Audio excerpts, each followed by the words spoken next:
हर हर महादेव। मैं डॉक्टर प्रज्ञा अभिव्यक्ति चैनल में आप सबका हार्दिक स्वागत करती हूँ। अभी मैं गार्डन में हूँ। मेरे बेटे को लेके स्विमिंग पूल में आई थी, उसको वहाँ छोड़ के बाकी बच्चों के साथ मैं सोची यहाँ हरियाली के अंदर, सुंदर प्रकृति के अंदर, जल स्रोत के पास में स्विमिंग पूल है, तो जल स्रोत के पास मैं वीडियो बनाऊँ आज। तो मुझे ये आज ये समझ नहीं आ रहा था, जैसे मुझे अचानक से जो थट आता है, जो सृजन आता है, जो अभिव्यक्ति आता है, मैं उसी के ऊपर बोल रही हूँ।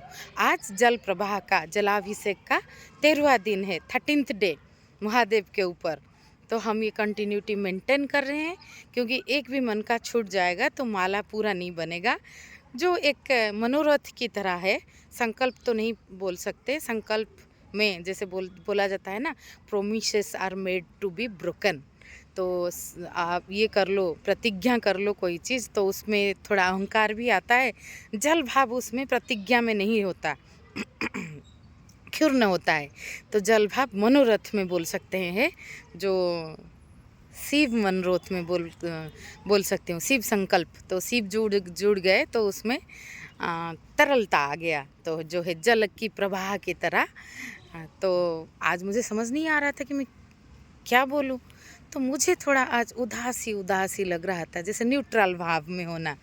तो उदासी शब्द दुख अर्थ में बहुत लोग लेते हैं, लेकिन ये शास्त्र में, श्रीमद् भगवद गीता में, ये एक बहुत निष्पक्ष शब्द है, जो है तुल्य निंदा स्तुतिर्मौनई स्थिरधि मुनिरुच्यते, जो है शीतोष्ण निरुद्विग्न मना, सुखेशु निरुद्विग्न मना, दुखेशु विगत स्पृह वितराग भयद्वेषो स्थिरधि मुनिरुच्यते। तो इस तरह के भाव जब होता है, और हर मनुष्य को, ज़्यादातर मनुष्य को कुछ पल के लिए कभी ना कभी इस तरह की भाव होता है।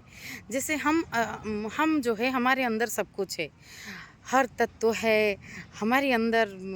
कृष्ण भी है, राम भी है, शिव भी है। जब हम सत्य के साथ खड़े होते हैं तो राम होते हैं हमारे अंदर। जब हम प्रेम की भाव में होते हैं, अनंत प्रेम में, तब हमारे अंदर कृष्ण भाव होता है।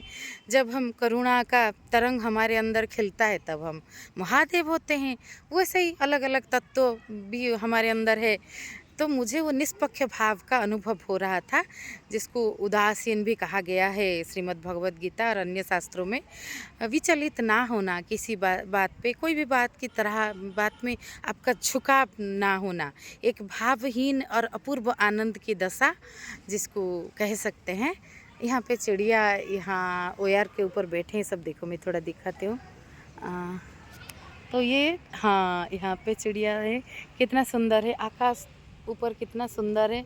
तो ये परिवेश में एक अलग भाव भी आता है, और जो इसके साथ ट्यून हो जाना, एकात्म हो जाना, तो सुख दुख वैसा कुछ नहीं दिखता।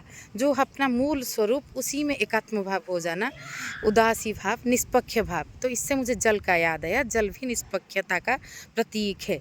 जैसे आप एक जगह पे कुछ, सपोज कुछ मिट्टी ज़्यादा है, एक जगह पे कम मिट्टी है, तो दोनों को अगर पाइप से जोड़ दो तो ज़्यादा मिट्टी जाके कम मिट्टी को भर नहीं देगा, और वो समान नहीं कर देगा।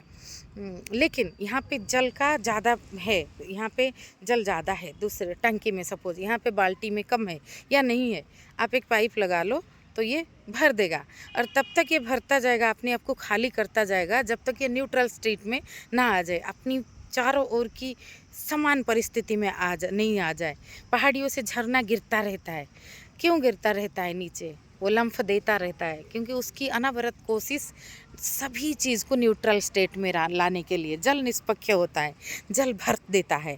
जब किसी जल में कोई शुद्ध जल है और कोई अशुद्ध जल है, दोनों को मिला दो तो दोनों अपने आप में मिलके एक निष्पक्ष भाव, एक बैलेंस्ड, एक समन्वय में लाने का कोशिश करते हैं। तो बाकी पृथ्वी तत्व में तो ऐसा नहीं होता है, और मुझे नहीं लगता आग, वायु और आकाश तत्व में भी ऐसा कुछ है। तो जल तत्व का ये खासियत है कि ये भर देता है, ये जंप करता है नीचे की तरफ, जहाँ पे खाली जगह है उसको भरे।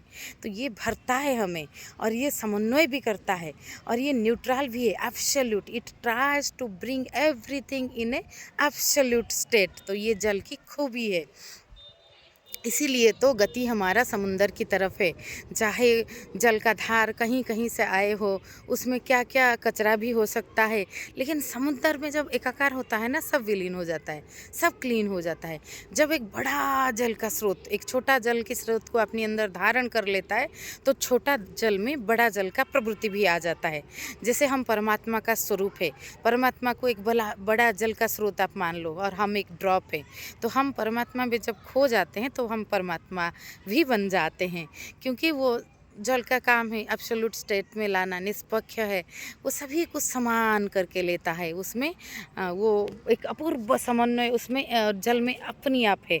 तो जीवन जब जब जल इसी अर्थ में बड़े बड़े साधु संत का मैंने जीवनी पढ़ा है, सुना है, वो बाकी लोगों के लिए करुणा में इतना द्रवीभूत होते थे, उनको लगता था कि सारे संसार का दुख को अपने अंदर वो समेट के उसको उसमें थोड़ा खुशी अगर भर दे तो उनको वही अपना सार्थकता लगता था। करुणा इतना लेवल पे, इम्पाथी जिसे बोलते हैं, भर जाए कि आप एक हो जाओ, दूसरे के दुख, संसार की पीड़ा से, संसार की यातना से।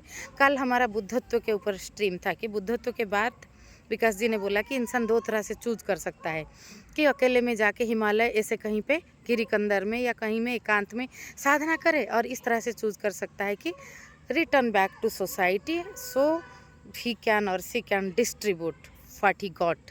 जो आप अकेला पाए हो उसको बांट चलो जल जैसा। तो जल ऐसे ही अपने आप को बांट चलता है, इसीलिए तो बहता रहता है। क्योंकि कहाँ पे किसको मेरी ज़रूरत है क्या पता, कहीं मरुभूमि पे बहता है तो कहीं पहाड़ियों के अंदर से आ जाता है, कहीं हमारे सोसाइटी के अंदर, हमारे नलकूप के अंदर आ जाता है, हमारे मटके के अंदर, हमारे अंदर बहता है, हमें जल भाव में लाता है। तो जल जो है ये अपूर्व, इसका गति जो है एब्सोल्यूट की तरफ है कि सभी को एकाकार कर लो। और जब प्रलय होता है तभी भी सभी एकाकार जल में हो जाते हैं। और जब सृष्टि का आरंभ हुआ है तो जल की एकत्व भाव से ही पहला कोशिका का उद्भव हुआ था। तो it always tries to beings everything in absolute states like a saint. ये जो एक संत की तरह, एक आत्मा की, परमात्मा का स्वरूप की तरह सभी को एकाकार करता ही है। तो ये इसीलिए हम कोई चीज़ दाग लग जाता है तो हम जल से धोते हैं। कोई पानी, नमकीन वाला पानी सपोज है, तो उसको आपको मीठा पानी में परिवर्तन करना है, तो आप उसमें कैसे कर सकते हो, बहुत ज़्यादा मीठा पानी में उसको डाल दो तो वो उसको एब्जर्व करके वो पूरा पानी मीठा पानी में खो जाएगा और अपने आप को मीठा स्वरूप में भी पा लेगा। तो ऐसा ही है जल का स्वरूप, बहता हुआ, धोता हुआ, सबको अपनाता हुआ, सभी के प्रवृत्ति को अपनी अंदर समाता हुआ, जिसके प्रतीक स्वरूप गंगा मैया को बहुत सारे नदी को हम हमारे देश में पूजा करते हैं, उनकी लक्षण भी अलग अलग देखते हैं।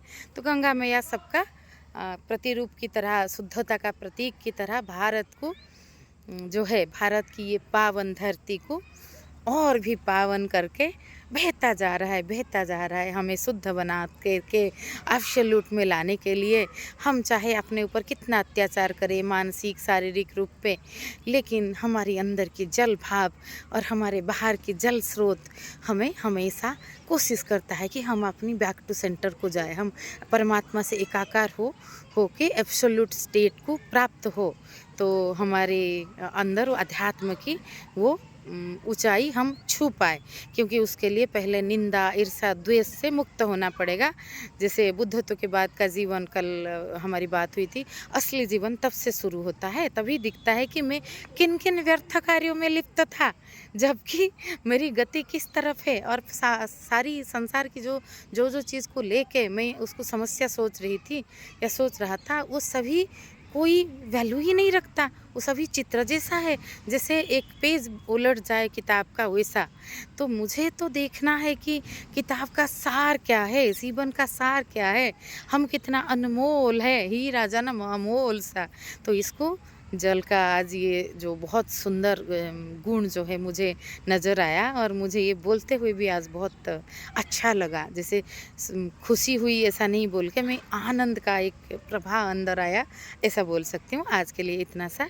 जय श्री राम, जय श्री कृष्णा, हर हर महादेव।